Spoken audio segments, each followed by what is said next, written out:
Je suis avec Mi, Miyuma. Miyuma, désolé, hein, j'ai encore du mal avec ce nom. Miyuma, en fait, qui a été l'animateur de ce rendez-vous ce soir où il y avait Louis Fouché et Nicolas Vidal. Au Club du Corniquet, c'était la première. C'est un mode un petit peu spécial. Donc déjà, est-ce que tu peux te présenter un peu rapidement pour que les gens sachent qui tu es? Ah ouais, Miyuma, artiste parisien, auteur, compositeur, rappeur, écrivain. Voilà, un peu artiste multicarte, j'ai envie de te dire. Ok, c'est un résumé succinct. Et qu'est-ce que c'est que le Club du Corniquet exactement? Le club du Corniquet, en fait, c'est trois potes, un apéro et une idée. En fait, c'est de créer un club de réflexion en fait qui va amener à se poser la question de comment redynamiser la France par la base. Alors nous, on a choisi le biais de la rencontre dans le monde réel, en le sens où je pense qu'on est tous derrière nos écrans à écouter des personnes avec lesquelles on est d'accord, et le fait de les rencontrer en vrai, et surtout de se rencontrer, nous, en vrai, je pense que ça fait une différence. Et on est tous d'accord au Club du Corniquet là-dessus, et c'est ce qu'on essaye de faire. En fait, on est des sortes de facilitateurs. Voilà, on invite des personnalités, les gens viennent et puis on s'installe. En fait, nous, on a créé cette discussion entre Nicolas Vidal et Louis Fouché pour la première, qui est un dîner-débat. Donc voilà, il y a une discussion entre deux personnalités que les personnes connaissent. Et il y a aussi un dîner où les gens, voilà, parce que les invités s'installent à table avec tout le monde, on est parmi nous et puis on discute. Et je précise que le côté justement rencontre réelle, c'est parce qu'il y a un repas ensuite. Et là, les tables sont libres. Tout le monde peut venir parler à Louis Fouché, à Nicolas Vidal. Chacun s'installe où il veut, on discute parce que en fait, cette idée en fait du banquet à la fin des numéros de Astérix, tu vois. Je vois très bien. En fait, tout le monde se fout sur la gueule, tu vois. Mais c'est le village de Lois qui a résisté aux Romains. En fait, si tu veux, nous, au Club du Corniquet, on pense que la première chose, c'est de récupérer notre indépendance. Bon, certes, certaines personnes vont appeler ça la souveraineté, on est d'accord. Mais on veut récupérer notre indépendance, et à partir de ce moment-là, on débat, on discute, on mange ensemble, on parle, on est d'accord, on n'est pas d'accord, peu importe en fait. Mais je pense que le jour où on retrouvera notre indépendance, le fait d'avoir vécu des moments comme ça va déjà nous habituer de façon citoyenne et à déjà accepter l'autre avec un grand A. Ok, on n'est pas d'accord sur tout, mais bon voilà, on a bouffé ensemble, on a écouté des personnalités inspirantes et qui nous font réfléchir. So what? En fait, et après, on vote à droite, on vote à gauche, on vote pour des idées, pour nos convictions à nous. Mais la base de notre idée, c'est de vraiment essayer de redevenir indépendant au niveau de la nation et souverain au niveau individuel. Et donc tu parlais du banquet d'Astérix. Dans le banquet d'Astérix, à chaque fois, c'est à la fin d'un événement en fait. Hein. Il s'est passé une aventure et tout le monde ensuite festoie. Là, on va dire l'aventure, en l'occurrence, c'est un débat ou un échange. Toi, tu penses que c'était quoi la trame de fond de ce débat que tu as entendu ce soir? La trame de fond, elle est assez simple. En fait, on part d'un constat avec lequel malheureusement on est tous d'accord. C'est un peu le foutoir. 10 ans de macronisme, 5 ans de sarkozysme avant, 5 ans de hollandisme. On est tous d'accord sur le constat. Maintenant, qu'est-ce qu'on fait? Qu'est-ce qu'on fait, comment on le fait et avec qui? Et l'idée, c'est de jeter des bases et surtout, l'idée, c'est aussi de se demander comment on peut impliquer les jeunes dans cette aventure. Parce que je pense que la jeunesse, on voit bien ce qu'elle a fait dans les années 70. Elle a créé des œuvres comme Easy Rider par exemple, qui était finalement un pamphlet contre le Vietnam. Et il ne faut pas oublier qu'à l'époque, de la guerre du Vietnam, tous les gens de la Beat Generation, les gens comme Martin Scorsese, comme Dennis Hopper et beaucoup d'autres, étaient considérés comme quelque part des complotistes. Ils avaient les cheveux longs, ils n'étaient pas conservateurs, ils étaient contre la guerre au Vietnam qui était la guerre du bien contre le mal. Et je précise que la Beat Generation, c'était des poètes en fait. Oui, C'était une alliance de poètes, d'artistes, voilà, exactement. qui recomposait de manière un petit peu moderne la culture des États-Unis et poétique, voilà, de manière poétique. Et c'est un mouvement qui est parti de la jeunesse, qui n'a pas forcément été compris par le pouvoir en place, enfin qui a été compris comme un mouvement d'opposition à leur lubie qu'ils imaginaient juste. Mais je pense qu'aujourd'hui, on est dans une sorte d'inversion où on se retrouve avec pas mal de personnes d'un certain âge. On était beaucoup aujourd'hui, hein, on a blindé la salle. Et on va dire qu'il y avait 60% de personnes qui avaient plus de 50 ans. Ça, c'est très bien. Mais la question qu'on s'est posée aussi, c'est comment oui, impliquer les jeunes. Parce que finalement, c'est eux qui vont nous sauver. Donc si je suis pas très vieux, je suis quand même plus vieux que beaucoup de gens qui ont encore cette énergie-là pour faire changer les choses.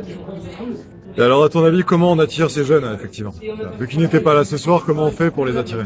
Alors, moi je pense qu'on les attire notamment, pas que, mais notamment par l'art. Quand je parle justement de ces films des années 70, de ces chansons, hein, parce qu'on peut parler de Bob Dylan ou John Baez, enfin, tu vois, il y a beaucoup d'artistes qui ont, ou même Renaud pour parler de la France, tu vois. Tu prends un personnage comme Renaud dans les années 70, je pense que Renaud a fait beaucoup, même beaucoup plus que De Gaulle pour l'éducation populaire des jeunes, avec des textes. Parce que parfois, un texte court vaut mieux qu'un long discours. Et je pense, sincèrement, qu'il faut qu'on se reconnecte à l'art, qu'il faut qu'on réapprenne à s'approprier, en fait, les moyens de production de l'art, et qu'on fasse du cinéma alternatif, de la musique alternative. C'est ce que, à ma modeste échelle, j'essaye de faire. D'amener les gens vers un autre imaginaire et pas uniquement parler de la situation actuelle, oh Macron, oh c'est un salaud, je sais pas. Oui, il y a ça aussi à exprimer parce qu'il faut que ça sorte. Mais il y a aussi, je pense, une dimension pour faire aussi rêver et amener la jeunesse vers quelque chose qui va nous dépasser nous. Tu vois, je pense et j'espère en tout cas. Et est-ce que toi tu observes chez les jeunes un peu la naissance de cette nouvelle Beat Generation? Moi je précise qu'à l'époque du pass sanitaire, j'attendais beaucoup personnellement une nouvelle génération d'artistes, voilà, de poètes, de chanteurs et tout. Je pensais qu'on avait un petit peu ça. Il y avait Chloé Sage par exemple, il y avait d'autres artistes. Et est-ce que ça arrive, tu vois, pour toi? Je vais pas citer de nom parce que ce serait injurieux, mais j'ai fréquenté énormément d'artistes qui sont très connus. Pendant le Covid, j'ai pas vu beaucoup de monde se lever. Et non, pour l'instant, comme je le disais à ma modeste échelle, moi je fais ce que je peux. Il y a sûrement beaucoup d'artistes qui le font et qui sont pas connus parce que regarde, moi tu me connaissais pas il y a 1 heure, tu vois. Donc peut-être qu'en découvrant ce que je fais, tu vas te dire ah ouais putain il y a des mecs qui sont présents et je pense qu'il y en a d'autres. Donc moi je ne me permettrai jamais de dire eh non il y a personne. Peut-être que je ne les connais pas moi. Et j'espère en tout cas qu'ils sont nombreux. Et je pense que ce qui nous manque surtout, c'est de se rencontrer pour se dire ah ouais putain mais en fait on n'est pas tout seul. Ah ouais mais venez les mecs, on s'échange les cartes de visite, on s'échange les 06 et on va commencer à faire des choses. Tu vois, que ce soit dans le milieu cinématographique, dans le milieu des séries, dans le milieu de la chanson, dans le milieu juste musical, etc. Dans le milieu artistique de la peinture, du graphe. Je pense qu'il y a beaucoup de personnes qui sont conscientes de ça et beaucoup de jeunes. Maintenant, il faut voir où ils sont et il faut absolument qu'on passe sous les radars médiatiques parce qu'on ne les trouvera pas dans les grands médias. Parce qu'on sait très bien, tu vois que au bout d'un moment, il y a une sorte de limitation de la parole, pour ne pas dire censure. Maintenant, je pense que oui, il doit y en avoir beaucoup, et je pense qu'on a besoin de réseaux, comme le club du Corniquet, et beaucoup d'autres, les Ruches notamment, où on peut se rencontrer, on peut se dire ok les gars, venez on s'organise. Est-ce que tu as déjà pensé, l'idée me vient, à une espèce de tournée en France pour découvrir les nouveaux talents, tu sais? et fait en toute indépendance. Tu vois, où toi tu serais dans une camionnette, j'en sais rien, quelque chose comme ça. Alors, moi je trouve que c'est une très bonne idée.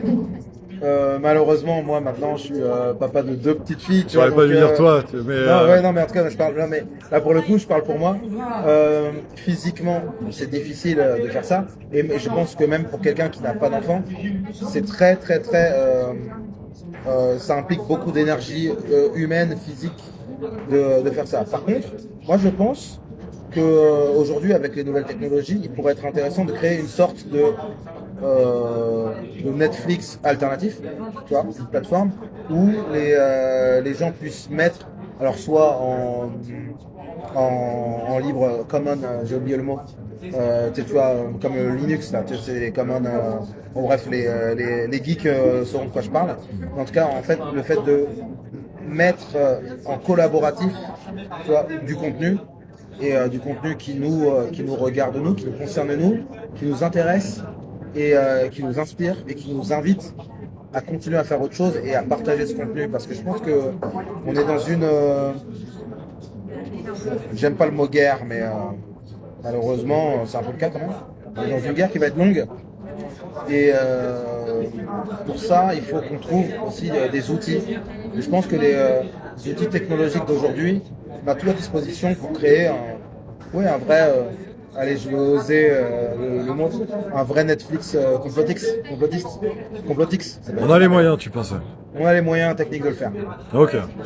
Et alors, qu'est-ce qui manque pour que ça arrive, ce genre de truc? Non, mais je pense de l'énergie, de la coagulation en fait. Tu vois, il manque pas grand-chose en fait. Il manque justement, là on est, on est sur notre première étape. Le 5 septembre, on va organiser à Fréjus un festival qui va être axé plutôt sur les producteurs locaux, mais il y aura aussi des concerts, il y aura aussi du débat. Et il y aura aussi une petite bibliothèque et un espace pour les familles et pour les enfants. Donc on essaye, nous à notre échelle, déjà de mettre ça en place pour que les gens puissent se rencontrer. Et je pense que les idées que, à titre individuel, je peux avoir, elles sont déjà dans l'univers. Donc après, il n'y a plus qu'à. Je pense que on a déjà tout est sur la table. Et je pense pas que le pouvoir qui est en place, malgré les restrictions qui viennent, je pense pas qu'il pourrait nous empêcher de faire ça. Donc, la seule chose qui pourrait nous empêcher de faire ça, en fait, c'est nous-mêmes, en quelque sorte. Ouais, j'ai rien à dire de plus, tout dit. Et ok. Et comment on passe un peu de cette conscience de on est opprimé, tu vois, il y a une hyperpuissance contre nous. Ah, en fait, je suis responsable. J'ai les moyens, c'est moi qui m'empêche, ou c'est les collègues avec lesquels je suis, on n'est pas assez formés, on n'est pas assez organisé. Et en fait, on peut faire. Tu vois, c'est quoi qui permet de basculer à ton avis, une conscience à l'autre? Je pense que c'est un déclic individuel, qui peut passer par la discussion avec des amis, le fait de savoir se confesser, tu vois, parce que je pense aussi quand on est jeune, c'est pas toujours facile.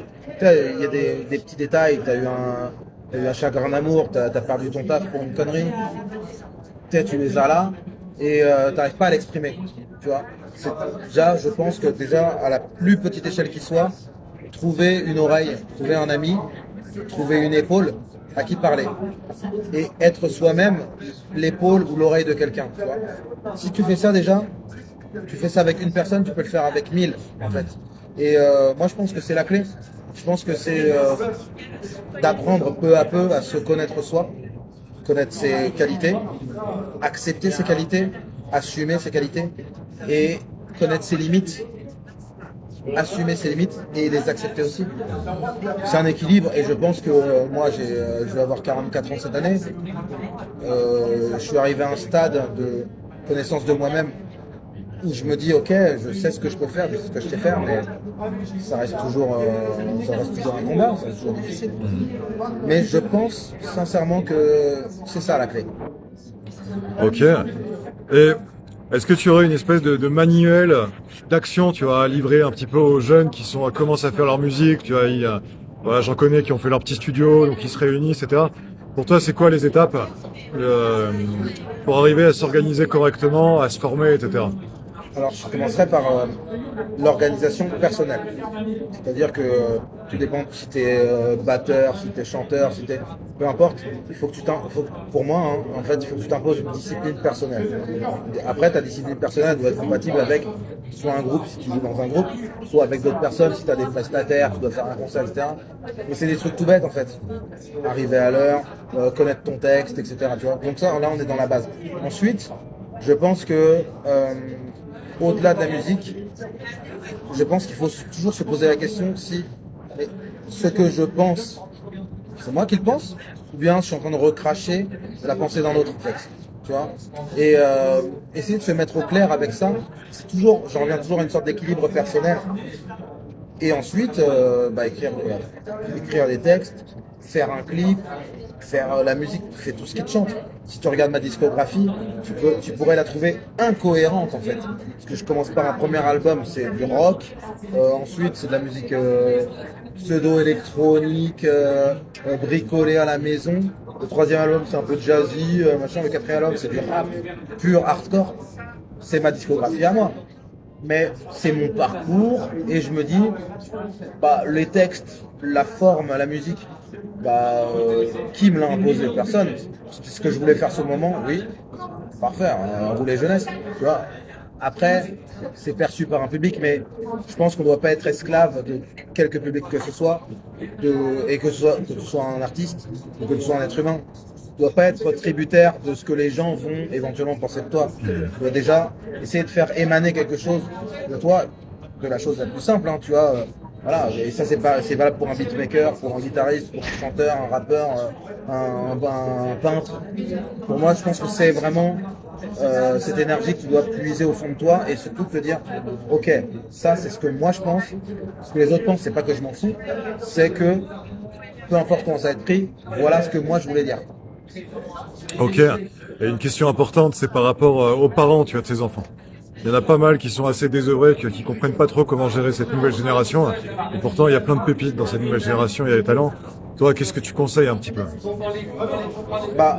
Conseil à qui? Aux parents? Aux parents, ouais. Aux parents, ouais. Pour arriver à accompagner dans ce processus créatif, tu vois, voilà.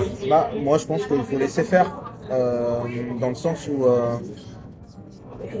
maintenant que je suis parent, je me rends compte que on sera jamais, n'importe quel parent ne sera jamais au taquet de l'évolution technologique en cours. Tu prends même mes parents, moi je suis né dans les années 80. Mes parents, qu'est-ce qu'ils y connaissaient au Minitel, qu'est-ce qu'ils ont connu en Internet. Après moi, avec mes potes ou avec des groupes de pairs, avec des profs ou avec qui que ce soit, j'ai appris des choses que mes parents encore ne savent même pas. Tu vois, parce qu'ils sont trop vieux maintenant. Et c'est ce qui va nous arriver à nous, parents d'aujourd'hui, tu vois. Enfin, en tout cas, moi qui suis père, mes filles, j'essaye de les éduquer, éventuellement les préserver de certaines choses. Mais après, quand va arriver le nouveau Snapchat, le nouveau Facebook, le chat GPT 2.0, et moi je vais être à la ramasse, tu vois. Moi je pense qu'il faut les accompagner surtout dans l'éducation affective en fait. Parce que tout ce que tu peux faire, c'est dans les protéger, évidemment physiquement, mais les protéger émotionnellement et les armer et leur donner un esprit critique. Ouais, ils ne seront pas à l'abri d'un chagrin d'amour, ils ne seront pas à l'abri d'une petite dépression, tu vois. Ça, c'est clair et net. Mais je pense que le fait de leur donner des armes, ça les aide toujours à avoir un réservoir à peu près rempli pour affronter les difficultés qui vont arriver. Difficultés que moi je connais pas parce que je sais pas ce qui va se passer en 2050, en 2060. Ok, donc ça c'était vraiment sur les jeunes. Et pour revenir un petit peu à ce que tu disais au début, à ce que disait Louis Fouché aussi, quand on est que derrière les écrans, on a des idées, je pense que tu seras d'accord, qui sont déformées en fait par rapport à la réalité. Voilà. Peut-être qu'on adule trop les gens qu'on voit et qui sont bons, et peut-être qu'on a trop peur des choses qu'on voit en boucle. Pour toi, c'est quoi le bon réflexe à avoir? Tu vois, il y a le club du tourniquet de temps en temps pour arriver à faire ça, tu vois, mais c'est quoi qu'on fait le reste du temps? Moi, je dirais que le reste du temps, c'est bien de lire des vrais livres. C'est le fait de lire des livres, de se séparer un petit peu de son propre téléphone, qui est devenu aujourd'hui un stalker.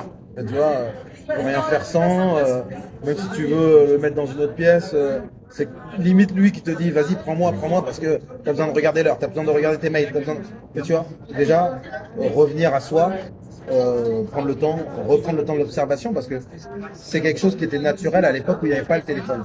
Aujourd'hui, ce n'est plus naturel. Et même moi qui ai grandi sans téléphone, ce n'est plus naturel pour moi. Tu vois, donc je m'efforce de revenir aux vraies choses.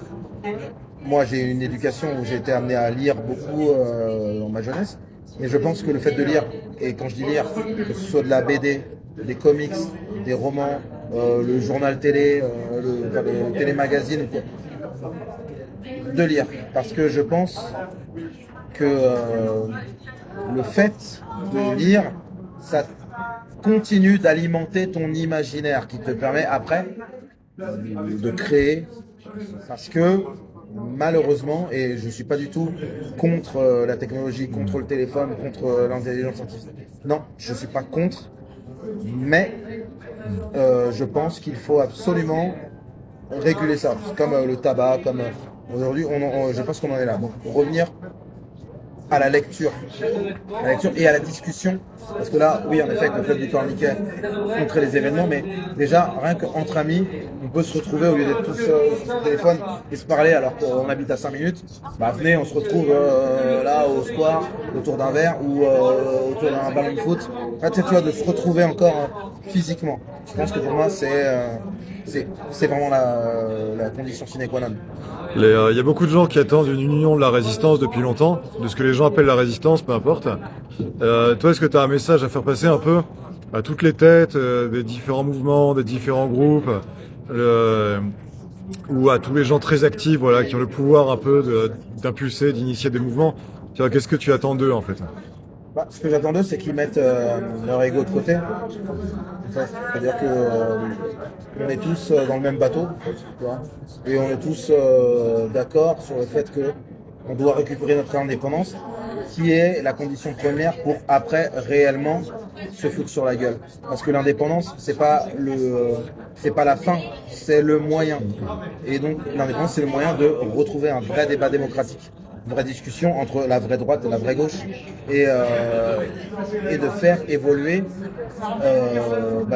la pensée et surtout de donner une direction à notre nation, en fait, parce que je n'ai pas de problème avec le mot nation. Tu vois, si j'étais au Sénégal, je dirais ouais, bah oui, le Sénégal doit partir. Si j'étais au Maroc, au Cambodge, ou peu importe, tu vois, aujourd'hui on est en France, on est né en France, on est français, on a envie de faire évoluer les choses, tu vois. Et je pense que d'abord, c'est récupérer notre indépendance. Ensuite, on va discuter. Ensuite, on va discuter de façon un peu animée. Mais je pense que pendant qu'on est encore avec ce couvercle et cette chape de plomb, si on apprend déjà à se parler, à se rencontrer, ce sera plus facile après, quand on aura récupéré notre indépendance, de se dire, comme un peu ce qui s'est passé avec les Gilets jaunes. Vous avez des gens de n'importe quel bord qui se sont retrouvés autour des ronds-points. Et ben là, on est déjà démocratiquement habitué à se dire, ok, les gars, maintenant on est indépendant. Ok, mais toi t'es de droite, ça va. Toi t'es de gauche, c'est bon, ça va. On peut se parler. On peut se parler, on doit se parler. Et pour se reconnecter, donc là tu parlais voilà, gilets jaunes, moi je parlais de la résistance, tout ça c'est de l'entre-soi. Comme ce soir on sait que c'est de l'entre-soi. Comment on fait pour se reconnecter avec le reste de la société? Tu vas pas être juste le clan qui dénonce, Ouais, etc. Tu vois, qui est juste des humains parmi d'autres qui arrivent à générer des actions que tout le monde a envie de suivre en fait, parce qu'elles sont bonnes. Je pense qu'il n'y a pas vraiment de solution miracle à ça. Dans le sens où, si tu veux, on est, comme tu dis, un camp, mais regarde, nous on fait notre chose de notre côté, avec le club du Corniquet. Toi, tu fais des choses de ton côté, il y a quelqu'un d'autre. Mais regarde, on arrive déjà à se rencontrer. Donc déjà, on est déjà plus nombreux que hier. Super. On ne sera pas en majorité en termes de millions de Français.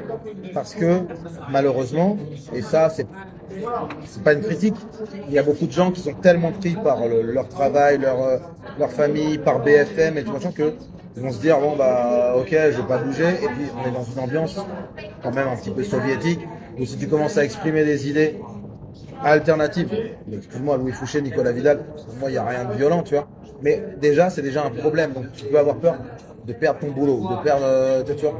Donc je pense et je constate historiquement que même dans la résistance au nazisme dans les années 40, ils n'étaient pas nombreux en nombre. Sauf que je pense qu'il y a deux camps qui s'affrontent.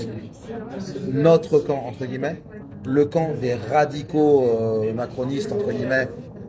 J'utilise Macron comme un parangon en fait, mais c'est Macron, demain c'est Glucksmann, demain c'est Le Pen, mais tu vois le système, même si j'aime pas ce terme, Ouais. on est deux camps qui s'affrontent, on n'est pas nombreux des deux côtés. Et au milieu, il y a une énorme masse qui va basculer d'un côté ou de l'autre. Je pense que nous, il faut qu'on pèse de plus en plus pour qu'après, notre parole soit incontournable. Parce que pour l'instant, ils peuvent encore l'invisibiliser. Mais au bout d'un moment, comme avec ce qui s'est passé avec les Gilets jaunes, on va mettre notre parole dans le débat public.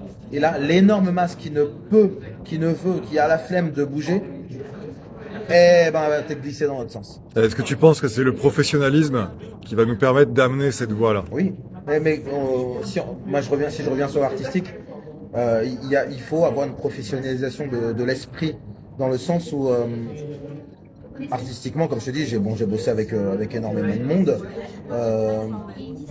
Des musiciens, voilà, de toute façon, si tu écoutes mes albums, tu vois, j'ai bossé avec des musiciens de Johnny Hallyday, des musiciens de Imani, comment il s'appelle, Christophe Maé, etc.